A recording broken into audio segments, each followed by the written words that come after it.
The Hangout is live. Welcome to the Blogging Bunch Hangout. This is our 21st Hangout, our 21 Hangout. We started at the end of May, and I think we've only taken maybe a couple of breaks, but 21, that's a lot. That's a lot of content, too. Anyway, we are the Blogging Bunch, Carrie, Elizabeth, and Sarah, and I am Sarah. I got my thing to work somehow. I haven't tried. I'm like halfway on another planet. I can't. Mine's on, but it's not there. Yeah. Somehow I got it to work. I don't know. I just started pushing buttons. We have taken a break from Google Hangouts because it wasn't working, and we went to something else, and guess what? That wasn't working either. So now we're back on Google Hangouts. But anyway, I'm Sarah. I blog at the Blogging Bunch and at Play to Learn with Sarah. It is a parenting resources site. Right now, I am working on some. What am I working on? Book activities. I'm working on book activities, and I got a. I'm working on a roundup of gluten-free apple pies. Ooh. That's this week's plan. Awesome. I'm Carrie, and I blog at carriel.com, and I blog about parenting in Dallas, and right now I am working on meal planners. Yes, she is. That's all, forever, the rest of the week. And I'm Elizabeth, and I blog at rockabyeparents.com, and today I got up a post about casserole you can make with leftover Thanksgiving food. Ooh, that's good. Kind of going Thanksgiving way right now. I don't have much Thanksgiving stuff for the last few years, so I'm trying to jump on that wagon. Yeah, me either. Yeah, I had a ton of Halloween stuff from last year, so I didn't really do much this year, and then, but I got to work on some. I did a book about apples, and then the apple pie thing this week. So I'm on apples again this week. Well, I have tons of recipes about apples. So anyway, this week we thought that we would talk about blogging ruts. We've all been there. We all go there actually way more often than we admit. And I think hopefully Elizabeth and I, seriously, Elizabeth and I are on the way back out of ours. But I'm on the way in. Carrie's going in. So at least with us, we can pull each other up and down. But for me, I think, and we haven't had a chance to actually discuss any of what we're going to talk about today, which is kind of rare. We at least have a couple of notes back and forth, but we didn't get a chance to do that today. We're just going in. Yeah, we're just going in and going at it. So I'm going to kind of direct it a little bit and say that a blogging rut is all in your mind. It's all in your mind, and it's all about mindset. So working on your mindset, and for me personally, I think that maybe a blogging rut is also something called cognitive dissonance, and where what you believe, what you believe, and what you do aren't matching up. So what you're thinking, what you believe, and what you're doing aren't matching up. And so I was trying to make money off my blog, which everybody wants to do, right? But that kind of led me away from the intention of how I started my blog, which was play to learn, right? Learning activities, parenting resources, things that you can help your kids, and doing some of the sponsored content. I think what led me into this rather long rut that I've been in, I think that's kind of taken away from my intentions. And so my cognitive dissonance, where what I believe my blog should be about and what I'm actually doing on my blog are not meeting, then they're separate. And so that has my need to make money from it because it's not supporting itself right now, and I really need it to. So there are other needs that go into it, but for me, I think it's the mindset and getting back, taking it stopping the sponsored content for a little while and taking it back to a place where I am doing more book activities and posting about, gluten-free stuff and all those kind of family posts, for me, has gotten my editorial calendar filled for November. What do y'all think? You think it's mine? I obviously have been really busy with my virtual assistant work lately, and that kind of took over everything, and I didn't have time to blog. And it is hard when you get out of the groove to get back into it. I'm going, okay, where's my direction? What do I want to write about? Sometimes it's kind of like, if you spend a lot of time on Pinterest, all of a sudden your creativity is actually gone, not coming back. It's like your own ideas just kind of disappear, and you just kind of have to find what works for you to bring it back. Look at maybe your content. What did you last write about? What was doing really well? What had you been thinking? Oh, I want to go off with this. I have some ideas now, and it's just the fact of starting it. Usually once I get into a groove, I'm good for a while, and of course things always pull you out. But it's kind of like you just have to have that creativity flowing. Yeah, I lose it too. It's when I have too much going on, then the creativity is completely gone. There's nothing, like, I don't know. Okay, I'm supposed to blog about apples this week. Well, I don't know. I eat them. Yeah. But supposed to do it, when you think that way, it just kind of goes, it gets really hard when you're telling yourself, oh, I have to write this, or I have to do that. And that's the sponsored content for me, having a deadline from somebody else. Yeah, and for me, deadlines help me do things, because if I have a bunch of deadlines, then I know that I have to get these things done, which is, good and bad. Deadlines for me have always been generally good, because I won't necessarily do things if I don't have a deadline. So for me to have the a prompt and a deadline for sponsored content, it's helpful to me, because I have somewhere I can go with that. So like I have a recipe one coming up for eggs, and so it's like, okay, I know what I need to do. I need to do something based around these eggs, and it needs to be very creative, and it needs to be done by November 18th. And so for me, that's helpful, but it also can be hard when they all pile up at the same time and make you kind of want to just pull back and not do anything. And so my biggest problem that I had too when I was doing like a normal job was when I would get overwhelmed with things. I would have so many things on my to-do list, I just didn't know where to start. And so for me, sometimes when I have so many things on my to-do list, that kind of makes me feel like makes me push back in a bad way. I kind of put myself in a rut when I can't, because I have too many things I need to do. So what helps me with that is to prioritize. So in my case, it's the first deadlines, whatever's coming up first, or whatever is going to take the most amount of work, to prioritize, put that in a list, and then just start doing things. Even if it's something that like I don't want to do, or it's something that is easy or stupid. Like yesterday, I had these 3 emails I had to send, and I've been pushing them off for days just because they're like 2 sentences, but it was just sitting down and doing those emails when I thought I should be doing this or I should be doing that. And so yesterday I thought, okay, I'm just going to write these down emails and send out these emails. So I sent out those 3 emails, done, off my list, and that opens up space for something else. So for me, the biggest thing is to make a list and just start attacking it, even if you don't feel like it, and even if you don't feel inspired, and even if you're in a rut, say, okay, I have to make this egg recipe no matter what, so I need to make the egg recipe. And then that usually gets me going once I start doing it. But it's hard when you feel like you want to pull back because you have so much going on. Yeah, and taking the time, making a list, that's a good thing. I've got my notebook here with tons of check boxes so that I can mark things off, and taking some time to sit back and prioritize and figure out what's going on and what you need to do first. And okay, I need to make an egg recipe, but I need to what are the steps for that? You can't just write egg recipe, post on your planner. You gotta make the plan for it. So have another list that's like, okay, first I need to decide on this recipe. I need to go buy the ingredients. I need to make it. I got to take pictures. Have a separate checklist for that also. Yeah, I like to have a list for when I'm doing a post like that of all the key things that I need to make sure I'm not missing, because I can't tell you how many times I have gone to the store to get all my ingredients and then I forget something because I don't have a list. One thing, yeah, or I'm like, oh, I really needed to get straws, for these pictures or whatever, and I don't do it because I don't have a list. So lists really, really help. Plus, it feels really good to check things off.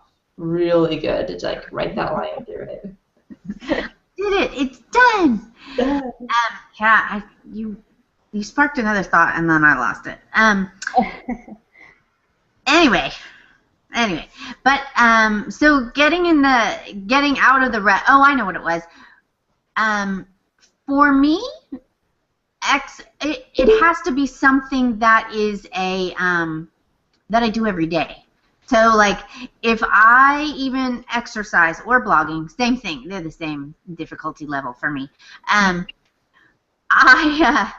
If I exercise every single day, like I get up and I walk 20 minutes. Okay, I'm going to get up and I'm going to walk 20 minutes. All right, blah, blah, blah. But then I miss a day, and then, oh, well, the next day, and then it goes downhill from there. And blogging seems to be the same thing for me.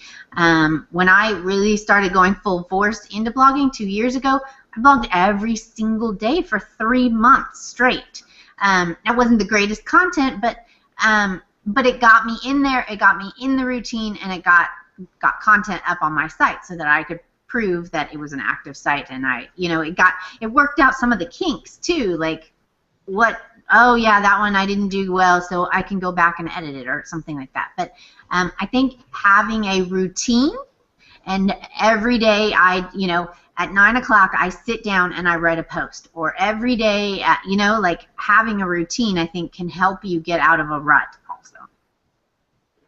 Yeah, definitely. And like I know for me too, I kind of feel like I go in waves of what I feel inspired to do, or what. So I have 3 things that I work on that I'm doing and I'm trying to grow: my blog, my planners and that business, and blog coaching. Right. So I kind of have these 3 things, and I feel like I will be totally absorbed. Like 2 weeks ago, I was 150% absorbed in my blog, getting all these sponsored posts written. It was like overtook me. I didn't have any time for my planners. I kind of randomly, not really thinking about it, sent one off to somebody that wanted to do a review, okay, but not really thinking that was going to go anywhere, not really paying a lot of attention to that, working on my blog. And then all of a sudden, that review goes crazy, and I get all these sales from it. And then all of a sudden, now my blog is like whoosh over there. I just haven't had time to touch it, and I have stuff I have to work on, but I'm just so wrapped up in these planners. And then, there's a class I'm supposed to be teaching on Saturday, which hopefully doesn't happen right now. But so I'm like, right now all I can think about is planners. So I'm always trying to think of a way to balance those things more and find out where I spend my time, where I want to spend my time, where I'm making money, where I need to spend my time, where I'm inefficient. Trying to figure out more of a system so I'm touching those things every day, but not overwhelming myself with 2 weeks of blogging nonstop and falling behind on planners, and then being in the situation I'm in right now with the planners and then not able to touch the blog. So I think that goes back to like scheduling and just trying to be more strategic about it and treat it like a real job, right? Like if and it is a real job, getting paid for it, but if you have, you're going to report to someone every day for work, they don't care if you don't feel like working, or if you're in a rut, you still have to perform and put in the same amount of work. And so when you work for yourself, it's a very different situation, I think. Because we're like, oh, I'm tired, I got to pick the kids up, oh, I need to take a nap, whatever. It's easy to not let yourself do it. Mars right now. Yeah, so that's like been a challenge too, to really make it like an official job. I have to report to somebody, myself, not a good boss for myself, but trying to figure out that schedule so that I'm touching everything every day that I need to be touching. It's been challenging. Right.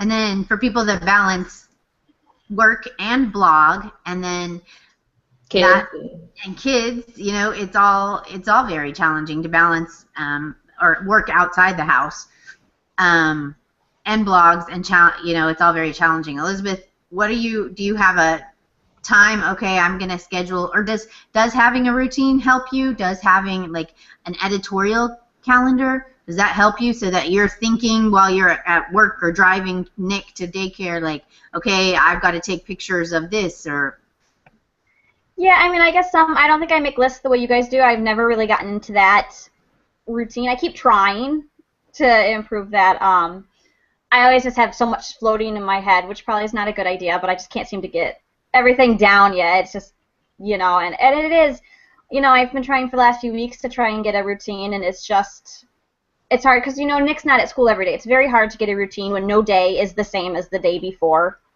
I guess I have a couple that are the same, but when he's home, I know you guys your kids are at school more days a week than Nick is. He only goes 3 days, so when he's home, it's so hard to get anything done. So of course, then the times when you're childless, you're like scrambling to do everything, and of course, timing wise, and I don't know, nature seems to work against me lately. My internet's slow. I know you've had that recently too. It's very hard, and there's so many things, and it is different than going to work. I'm saying, okay, well, I have this today, and I gotta get that done. I mean, you think that way, but it's amazing how the day just kind of disappears when you're at home. All of a sudden you'll be like, oh, I need to clean this, and it's very hard to realize, no, this is work time.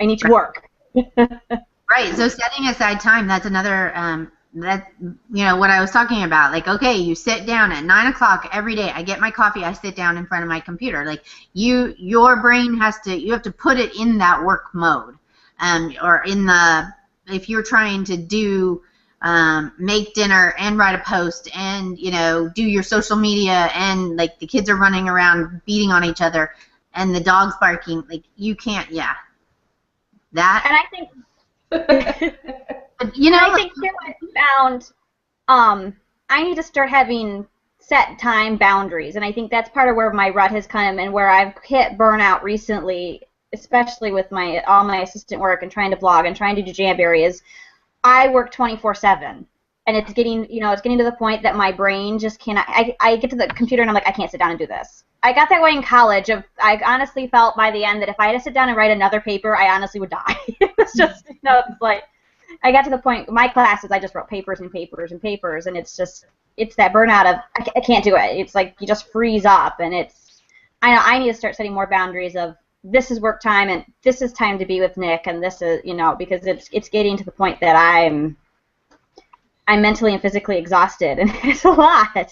And also, don't you think, like, in that same vein, it's totally okay to walk away? Like, I don't have a problem when I go on vacation or if I just get tired of it. I mean, I can't really walk away from the planners right now, so that's hard. Or, like, a deadline, But if I'm done with everything and I feel like, okay, I'm burnt out, I will just walk away. I'm totally okay with that. I don't feel like, oh, I have to check in on Facebook or Twitter, or I have to put a blog post up. I'm good with just being like, okay, I'm going to take a couple days off. I think it's the assistant work, kind of where you can't walk away from the planners that people have ordered. The assistant work's like, I have to finish this for this person. I have to finish that for that person. That gets... But that's also a danger of working at home, right, is that you work 24/7 because you're living in your work. Like I used to say that about the kids. Like, my job sleeps with me. Yeah. Yeah. It is 24/7, and so I rarely work in the evenings anymore, and I used to work from like the time 7:30 until 10:30 in the evenings because the kids were home all day, and so I wasn't sleeping. I had to just kind of cut that out because the sleep had to be there. So you've got to definitely the boundaries, and my point I'm making list, Elizabeth, will free up brain space. It will free up your brain. It's good to write it down. Yes. Get it out of your head. Think about it. Piece of paper. Of course, then you have to remember where you put that piece of paper. But, because that's my problem. I've got like 500 pieces of paper, which is why I have my nice handy dandy little binder here. At least I know it's in there somewhere. And then I got to put it in there. But getting it out of your head, that's going to free up your brain space so that you can think about that. You can have that creativity will be flowing a little bit more. So get it out of your head. All right, we've kind of just randomly chatted today. We're at like 20 minutes. That's good. It's a little kind of cathartic because I was like I'm in this spot right now trying to get out of it. Trying to like get my action plan. And normally I have Charles home and he gives me a plan, like the action plan, like, okay, do this first, do that second, when I get so overwhelmed. And so it's good to like sit here and talk to you guys and be like, okay, like it helps me bring my focus in. Right. And that's what, we're doing this. Carrie and I are going to do, are doing a book club that just started this week. About. I gotta read that. Carrie, read your book. I have it. anyway, called the 12-week year. And, you know, 1 year is only 12 weeks. So each month is a week, right? So that you have kind of a diminished, your goals don't get so far, oh yeah, I'm going to get it. I'm going to get to that. Like I wrote my goals in January. I haven't looked at them since. It's November. And now I'm like, oh crap, I got to get 100,000 hits a day. Yeah. What were my goals again, right? So, and then I laugh, and then I say there's no chance of that happening, and so then I just blow it all off, right? But if you're making goals for only 3-month periods of time, and you're only choosing 2 or 3 things to work on, one personal, one blog, you know, one business, then you can focus a little more. You have action steps each week. You know, we're going to create a plan. Each week we're going to do this. You know, it's going to take, if I want to lose 10 pounds by the end of March, then I need to cut out sugar, right? I need to cut out. So these are the things that you're going to do each and every day, and having an action plan. So really, when you step away, don't just completely step away. You know, take that time to create a plan, get the stuff all out of your head, put it on 15 different papers or note cards, put them on note cards that you can move around and, you know, sort together, or, you know, just do something that you can get it out of your head and see the big picture, and that big picture will help you know how to move forward and have a plan of attack for each day so that you can get yourself out of your rut. Because it's really just about, it's all in your head. Yeah.